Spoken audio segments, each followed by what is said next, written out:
Hello दोस्तों, मैं हूं आपका दोस्त विजय पूनिया और आप देख रहे हैं विजय एजुकेशन एंड न्यूज़। दोस्तों, आज हम बात कर रहे हैं बीएससी नर्सिंग, फार्मेसी और पैरामेडिकल कोर्सेज़ के फॉर्म के बारे में। आज का नया अपडेट क्या जारी हुआ है, तो एक बहुत ही बड़ा अपडेट आपको देने जा रहा हूं, इसलिए आप अंत तक जुड़े रहें और वीडियो को अधिक से अधिक शेयर करें तथा चैनल को सब्सक्राइब करें। देखिए दोस्तों, मैं आपको जो यहाँ पर जानकारी देना चाहूँगा, सबसे पहली जानकारी तो ये देना चाहता हूँ कि आपका जो नर्सिंग का जो नोटिफिकेशन जारी होता है बीएससी नर्सिंग की प्रवेश परीक्षा के लिए, वो बच्चों जो नोटिफिकेशन है वो केवल बीएससी नर्सिंग के लिए जारी नहीं होता। उसमें बीएससी नर्सिंग के लिए, फार्मेसी के लिए, इसके अलावा बीपीटी के लिए, फिजियोथेरेपिस्ट जो डॉक्टर होते हैं उनके लिए, ठीक है ना, और पैरामेडिकल के लिए एक ही जो है नोटिफिकेशन जारी होता है, अलग अलग नहीं होता। तो पहली बात तो आपको ये ध्यान में रखनी है, जो भी नोटिफिकेशन आएगा ना वो सभी का साथ में आएगा, ठीक है।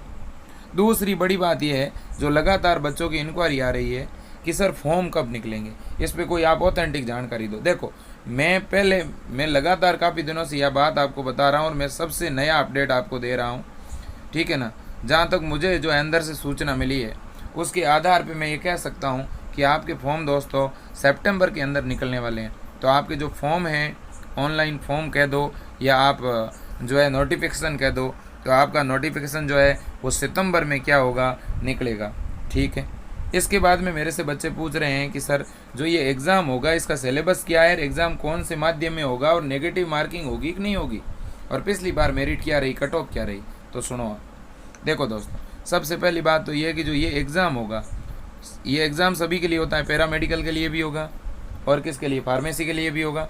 तो करीब करीब सभी के लिए कॉमन है, ठीक है। तो यहाँ जो बीएससी नर्सिंग वाले बच्चे पूछ रहे हैं कि जो एग्ज़ाम होगा सर है, ये जो एग्ज़ाम है इसमें नेगेटिव मार्किंग होगी कि नहीं होगी। दूसरी बड़ी बात पूछ रहे हैं सिलेबस क्या होगा। तो देखो, एग्ज़ाम के अंदर जो आपका सिलेबस होगा दोस्तों, वो आपका सिलेबस होगा 12th का। बहुत सारे बच्चे मेरे से पूछ रहे हैं, ठीक है, इसलिए इसमें सिलेबस 12th का ही होता है, 11th का नहीं आता। अब 12th में बच्चे पूछ रहे हैं कि सर हम एनसीईआरटी पढ़ें कि आरबीएसई पढ़ें। तो देखो भाई, इससे पहले जो 2 एग्ज़ाम हुए हैं उनमें तो आरबीएसई का पाठ्यक्रम आया है, और अब पिछली बार अभी जो बच्चे 12वीं पास करके आए हैं ना, उन्होंने भी तो आरबीएसई पढ़ा है ना राजस्थान में। तो नियमानुसार पेपर जो भी बनेगा वो आरबीएसई के सिलेबस से बनेगा, क्योंकि राजस्थान की स्कूलों में बच्चों को आरबीएसई पढ़ाई जा रही थी। सिलेबस तो इस बार चेंज होकर एनसीईआरटी का आया है। अब जो बच्चे नीट की तैयारी कर रहे थे उन्होंने एनसीईआरटी पढ़ी है, इसलिए वो मेरे से बार बार पूछ रहे हैं कि सर हम एनसीईआरटी पढ़ें कि आरबीएसई पढ़ें। तो देखो दोस्तों, आपको आरबीएसई ही पढ़नी पड़ेगी, क्योंकि यूनिवर्सिटी की वेबसाइट के ऊपर भी आरबीएसई का पाठ्यक्रम डाला हुआ है, ठीक है। तो इसमें आप कन्फ्यूज नहीं हो, आप आरबीएसई की 12वीं की किताब ही पढ़ें, ठीक है। आरबीएसई का 12वीं का पाठ्यक्रम और एनसीईआरटी का 11वीं का पाठ्यक्रम सेम है। जो बच्चे एनसीईआरटी पढ़ना चाहते हैं वो 11वीं वाली किताब पढ़ लेना, ठीक है। अब देखो, बायो में स्पेसिफिक बायो की बात कर रहा हूँ, ठीक है।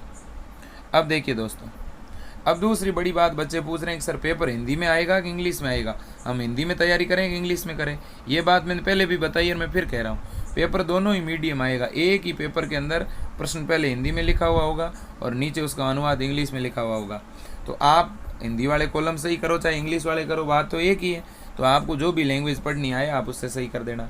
हाँ, पेपर ज़रूर ये हिंदी में मिलेगा आपको, लेकिन अगर आपका नंबर आ जाता है तो उसके बाद कॉलेज में जो पढ़ाई होगी वो इंग्लिश में होगी। बीएससी नर्सिंग की पूरी पढ़ाई किसके अंदर है बच्चों, इंग्लिश के अंदर है, ठीक है। अब देखिए, बहुत सारे बच्चों का ये भी क्वेश्चन है कि सर हमारे जो एमएससी नर्सिंग के फॉर्म है वो कब ओपन हो रहे हैं। तो वो भी दोस्तों इसके साथ ही ओपन होंगे, ठीक है ना, याद रखें आप। इसके अलावा बच्चे कट ऑफ के बारे में रेगुलर पूछ रहे हैं कि हमारा एसएमएस में होगा कि नहीं होगा। तो देखो, नर्सिंग का राजस्थान का सबसे बढ़िया कॉलेज जो है वो एसएमएस कॉलेज है, जहाँ पे आपकी फ़ीस बिल्कुल भी नहीं लगती। अब एसएमएस कॉलेज में अगर आप चाहते हो मेरा नंबर आ जाए, तो इसके लिए आपको बहुत ज़बरदस्त मेहनत करनी पड़ेगी दोस्तों। आपको जो नंबर है वो 70% से ऊपर लाने पड़ेंगे। यदि आप 70% से ऊपर नंबर लेके आ जाते हैं तो आपका 100% है एसएमएस में हो जाएगा। और यदि इससे थोड़े कम आते हैं तो भैया गवर्नमेंट कॉलेज और भी तो बहुत है, कोटा में है, जोधपुर के अंदर है, ठीक है ना। तो इसलिए आपको घबराने की कतई ज़रूरत नहीं है, आप पूरी तरह से सेफ़ हैं, आप एग्ज़ाम में तो बैठिएगा। कम से कम आपको इस एग्ज़ाम को फेस करने की ज़रूरत है। बहुत सारे बच्चे पहले ही घबरा करके प्राइवेट में एडमिशन ले लेते हैं। अरे भैया कम से कम एग्ज़ाम दीजिएगा, क्या पता आपको गवर्नमेंट कॉलेज मिल जाए, आपको 1 लाख रुपए फीस ही नहीं भरनी पड़े।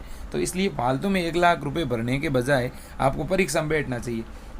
कोई बात नहीं है, यदि परीक्षा में आपका गवर्नमेंट कॉलेज में नंबर नहीं आता तो क्या हुआ, प्राइवेट कॉलेज तो ले ही सकते हो ना, कम से कम एक्स्ट्रा खर्चा नहीं लगेगा। तो दोस्तों इस बात को समझें आप। तो मैं बड़ा अपडेट आपको देने जा रहा हूँ, आप ध्यान से सुन लेना ये बात। पहली बात, पेपर बिल्कुल आपको हिंदी में मिलेगा, इंग्लिश दोनों में मिलेगा, ठीक है। आपको 70% नंबर का टारगेट बनाना है। आपका RBSc 12वीं का पाठ्यक्रम रहेगा, ठीक है। 100 प्रश्न आएंगे, ठीक है दोस्तों।